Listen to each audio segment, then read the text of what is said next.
today we will discussing the aromaticity and the Hagen for N+2 rule. So in this next discussion, we will elaborate, analyze, and apply the rule of Hagen, which is the 4N+2 rule. So before I will continue this discussion, my name is Juricel D. Carpren from BSN Science 1B. So the first things first, when we say aromaticity, what comes on your mind? Okay, when we say aromaticity, it comes from our mind that it talks about scents, right? Yung mga pang-amoy, mga pang-bango. Kasi when we say aroma, it talks about scent, yung pang-amoy, aroma. But in organic chemistry, it is way different. So what we have learned about aromaticity. So in organic chemistry, aromaticity, it refers to the property of molecules that has the ability instability, or it is because of the localization of electrons, or the planar, or even in the arrangement of cyclic structure. To find the aromaticity, or to define if the structure is aromatic, we have 4 conditions. So what are these 4 conditions? First condition is the structure should be cyclic. So when we say cyclic, it is a structure that is closed. No, it is different from the structure of aliphatic. When we say aliphatic, it is a structure that is line, right? But in aromaticity, it should be cyclic, which is closed. For example, like this, A, B, C, D. No, this is the example of cyclic. They are closed structure or ring size structure. Next one, to find the aromaticity, or it is aromatic, it should be planar. When we say planar, it talks about flat. Planar is equivalent of flat. So to find out that if it is a planar, we should go back in understanding the hybridization. In hybridization, we talk about the sp3, sp2, sp. So here is the kind of hybridization. So when we say hybridization, it talks about the structure dimension. No? So for example, the sp3. sp3, we all that it is tetrahedral. No? When we say tetrahedral, it is 3 dimension. sp3 is 3 dimension.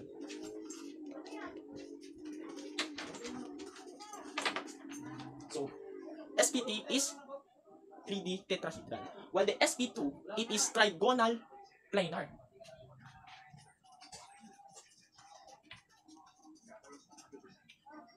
So what is the difference of tetrahedral or the sp3 and sp2? The sp2 has only 1 p orbital, and also it has only 2 dimension, which is we can call it a flat surface or flat structure. While the sp, it also a part of aromaticity, but it has free to p orbital. It has free to p orbital. So paano ba natin ito ma-apply itong 4 condition para malaman natin ang aromaticity? As you can see in this example, A, B, C, D, in this structure, if I will put a bond here and a bond here and a bond here, what is the name of this structure? Okay, so the name of this structure is what we call benzene. Okay, benzene. So the name of this structure is benzene. You know that benzene, that it is a good example of aromaticity. It is because benzene is pasok siya sa mga condition ng aromaticity, or matatawag na siyang aromatic. So here is why. So first, di ba? First rule natin is it should be cyclic. So as you can see, in this structure, it is cyclic. Ibig sabihin close ito. Close structure siya. Kaya check siya, check. Okay. Next, it should be planar. It should be planar, or it should be flat. So paano natin malalaman na it is planar? So lagi natin tandaan that in hybridization, sp2 is trigonal planar or flat. As you can see, that this structure is 2 orbital, right? It is because it is flat. It is in the example of sp2. Next, it should be conjugated. So when we say conjugated, it is the localization or the resonance of the electron. So ano yung pag sinasabi natin na delocalize or resonance? Ito na yung tinatawag natin na paglipat ng mga electrons. So as you can see that this electron could possibly resonate in this place, and this part of the electrons, it could go up here to resonate, and also this one could resonate in this place. So vice versa lang siya. It could create a ring size shape, no? And also, why benzene is a good example we could also write the benzene as this structure. So, as you can see, that it has 6 carbons and nagsulat tayo ng circle sa gitna. But it is also called the benzene. Because in the structure, although it is possibly ganito siya, but in electron, they moving fast. So that's why it is also part of the structure. It maybe we can figure it like this or like this. It is still the same. So, next one. So, ano matatawag natin dito sa benzene? It is aromatic. It is aromatic. So, the next one, example is this. For example, I will put the bond here and here. So, what do you call this? Or what is the name of this? So, you know, to name this structure, para mas madali, magbilang muna tayo. Okay? So, 1, 2, 3, 4, 5, 6. 6, diba? So, in 6, we have hexane, right? But may bond siya. So, yung hexane, papalitan natin ng hexene. So, itong structure nito, diba, is cyclo. So, we could name is cyclohexadiene.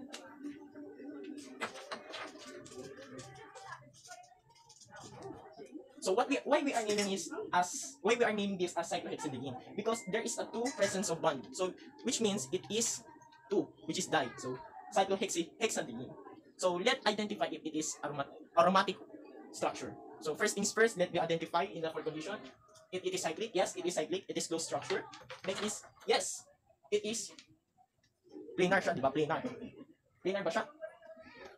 No, it is not planar. Why? Bakit hindi kanya siya planar? It is because meron siyang hindi siya conjugated or hindi siya alternating. Kasi sabi kasi sa aromaticity there should be conjugated. So dapat meron siyang, kung pwede siya malipat dito, malipat din siya doon. Pero meron siyang lapses na dalawa. Itong lapses na itong dalawa, it could be joined as sp3. sp3 na siya, 2 dimension. At what I mean 3 dimension. Kasi in this dimension, it is sp2. But there is 2 lapses kasi. That's why we call it sp3. No? So, hindi siya pasok as aromatic. So, we could call it anti-aromatic. Yan siya. So, lagi nating tandaan to identify aromaticity should be, pasok siya sa 4. Sa 4 na rule. Later on, we will discuss the Haeckel's rule. No? Yun na naman ang gagamitin natin kung pasok ba siya sa tinatawag natin na aromaticity. So, next example is, we have, dito? So, 5, no? Bilang natin. 1, 2, 3, 4, 5. So, alin pa ako maglalagay ako ng linya dito? Katulad dito, naglagay ako ng linya, ba? 1 bond and 2 bond.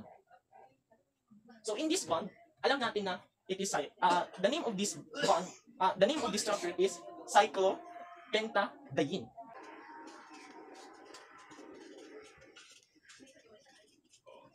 So, bakit siya naging pentadiene po? Bakit siya naging pentadiene? So, kaya siya tinawag na cyclo, it is because of the structure cyclic.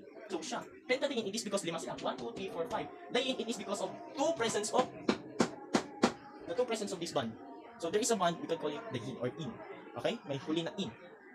But, ano sa tingin nyo kaya sa palagay natin na it is aromatic ba? Or anti-aromatic? Sa tingin natin. So structure natin ito, siguro mapapaisip tayo na it is anti-aromatic, di ba?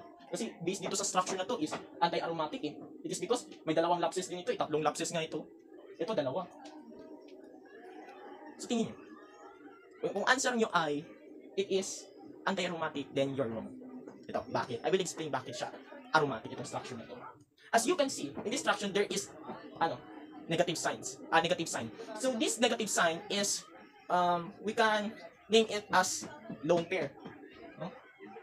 Yung lone pair, di ba, yung natatandaan natin when we say lone pair, may 2 bilog. Like, magka-pair sila. That's it. And this lone pair, it also can join in this structure.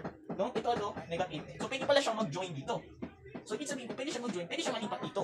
And also, ito, pwede rin malipat dito. And ito, pwede rin malipat dito. So, to identify first, it is cyclic. Yes, it is cyclic. Is it planar?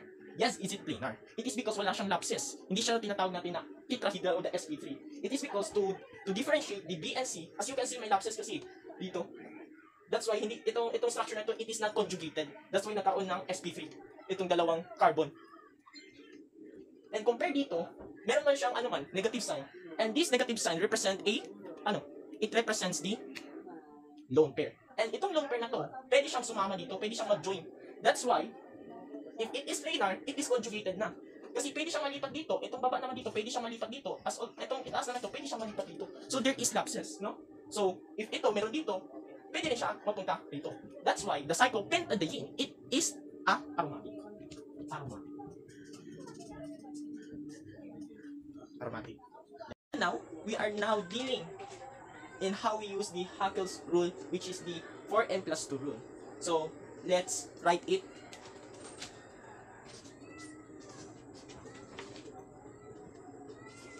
So, this is the formula. As you can see, it is a simple algebraic expression, like in mathematics, but we are using it in organic chemistry.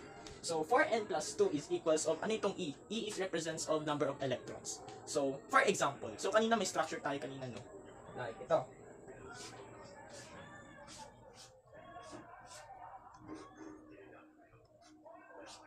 So, anong structure ito? So, we all know that this structure represents the benzene, right, no? So, in aromatic nga, di ba, kailangan nating matandaan that it is cyclic, it is planar, it is conjugated, and also, we are dealing with Haeckel's rule.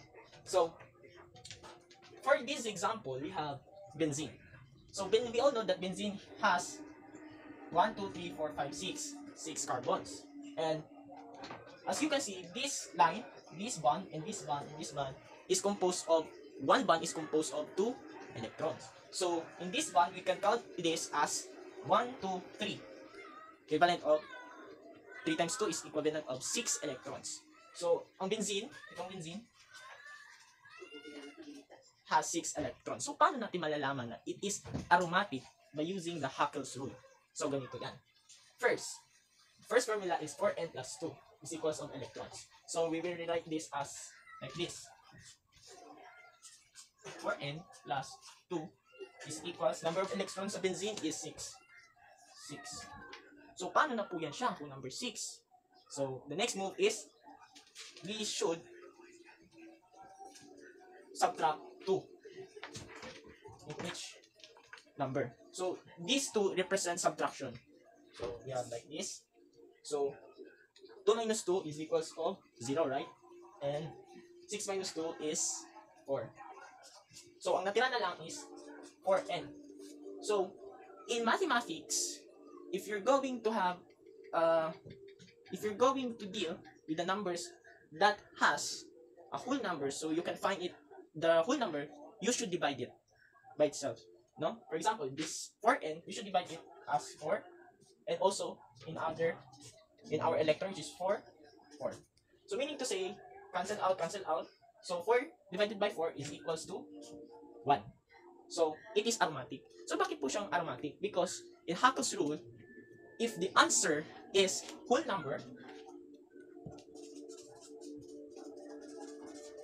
when we say whole number, wala siyang decimals, wala siyang radicals, whole number lang siya, which is 1, 2, 3, that is the whole number. If the answer is whole number like this one, then it is aromatic. Aromatic po siya, no? Ganun po siya ka-basic tandaan sa Haeckel's rule. So next, if we have this benzene, di ba? Meron tayong benzene. So now, isip tayo ng another example. So, ito pwede ito maging example. Ito. Ito kanya, ito, lagay tayo dito. So, in Haeckel's rule, kailangan natin, it is cyclic, no? Cyclic planar. So, as you can see, in this structure, how many sides it's there is? How many sides? 1, 2, 3, 4. So, 4. So, it is cyclic, di ba? So, it is cyclobutadiene. Okay?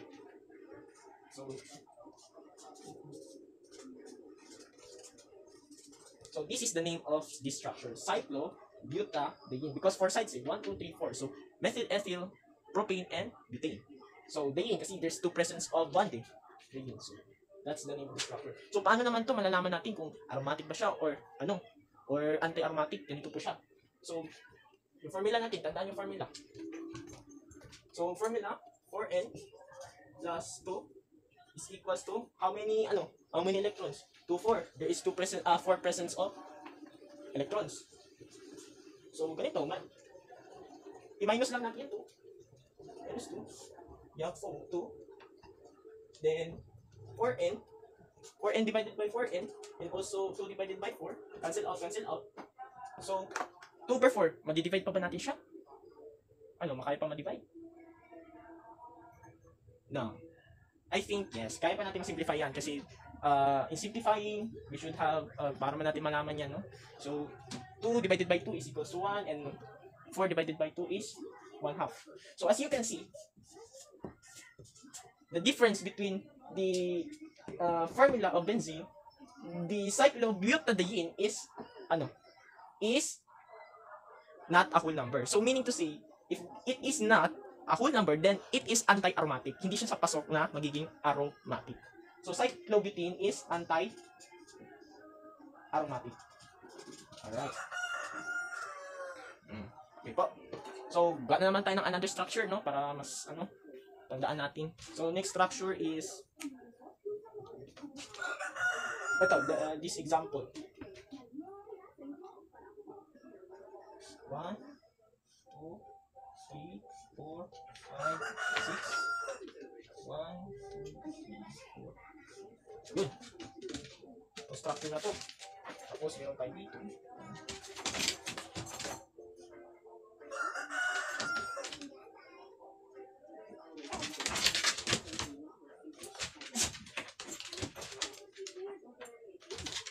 Ito, sa tingin nyo, is it aromatic or anti-aromatic? No? So, ganito. So, ano yung pangalan ng side na ito? Basically, it is diba? Two structure of hexene. So, bicyclohexyl. Na, name. Cyclohexyl. So, kasi dalawa kasi, dalawang cyclo. You mean to say, para mahanap ito, use lang din tayo ng rule. No? So, 4n plus 2 number of electrons. Ilang electrons ito? 1, 2, 3, 4, 5. 5 times 2 is equivalent of 10. 10 electrons. So, 2 minus 2 is equals to 0. Then, 2 minus 10 is equals to 8. Okay. Then, bring down 4. 4n divided by 4n is equals to nothing. Divide mo. Divide natin yan siya. So, 4 divided equals to 2. Then 4 divided by 4 is equals to 1. So that is the answer. No? 4 divided by 8 equals to 2. 4 divided by 4 is equals to 1. So as you can see, kailangan natin siyang ano, no? Is it aromatic or anti-aromatic? So in the process of mathematics, kapag 1 na yung sa baba is equivalent of itong sa taas is the numerator will be whole number. So ibig sabihin ito, 2 over 1, pwede na siya natin i-rewrite as 2. So, 2 is equivalent of whole number. So, whole number represents aromatic. So, this structure is aromatic. Aromatic. This structure is aromatic. So, baka kulang pa, no? Mag-isip na naman tayo ng structure. So, ito, pwede din ito. 1, 2, 3, 4, 5, 6, 7, 8. So, meron tayong 8 sides. 1, 2, 3, 4, 5, 6, 7, 8. 8 sides. So, it is cyclo. So, ang pangalan ng name na ito is cyclooctane. So, kapag nilagyan ko pa ng linya nito, ganito.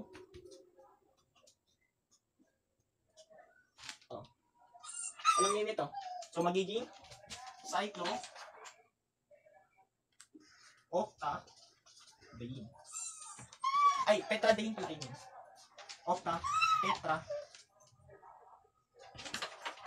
Tetradiene. So, magiging cyclooctatetraene siya. So, bakit siya tetraene? Kasi there is 4 bond na meron sa loob. So, cyclooctatetraene. Okay? Okay. So, paano naman to sa rules natin?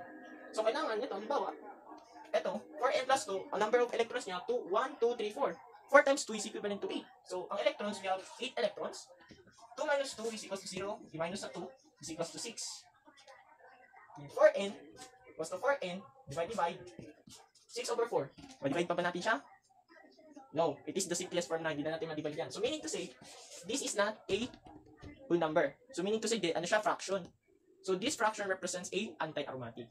So, here are some examples of aromatic compound or aromatic structures. No? So, first one is pyridine, pyrrole, and furan. So as you can see, there is the presence in this structure. There is a presence of elements. So this structure we can call it as heterocyclic or heterocyclic compound because of the presence of elements. So why is this aromatic? Because it is first cyclic, second is planar. It has sp2 which is trigonal planar, and it also conjugated, so may mga lapses, so pwede siya mag-resonate dito, dito, and dito.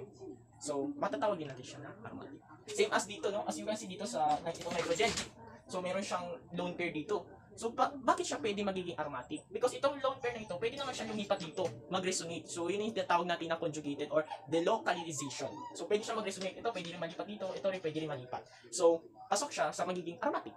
And itong furan, ito rin, no? As you can see, in oxygen we have 8 electrons. So itong dalawa dito nakakonect sa nakakonect sa oxygen, di ba? So mayroon siyang 4 electrons. So itong dalawa dito sa loob ito yung importante.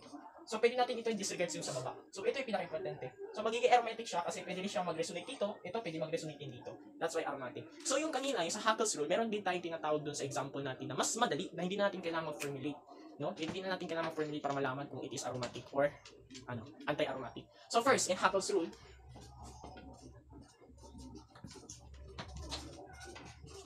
lagi nating tandaan in electrons na merong electrons na ganito, 2, 4, I mean 2, 6, 10, 14, 18, and so on, it is aromatic na yan. Aromatic. Kapag malaman naman natin sa anti-aromatic, ganito,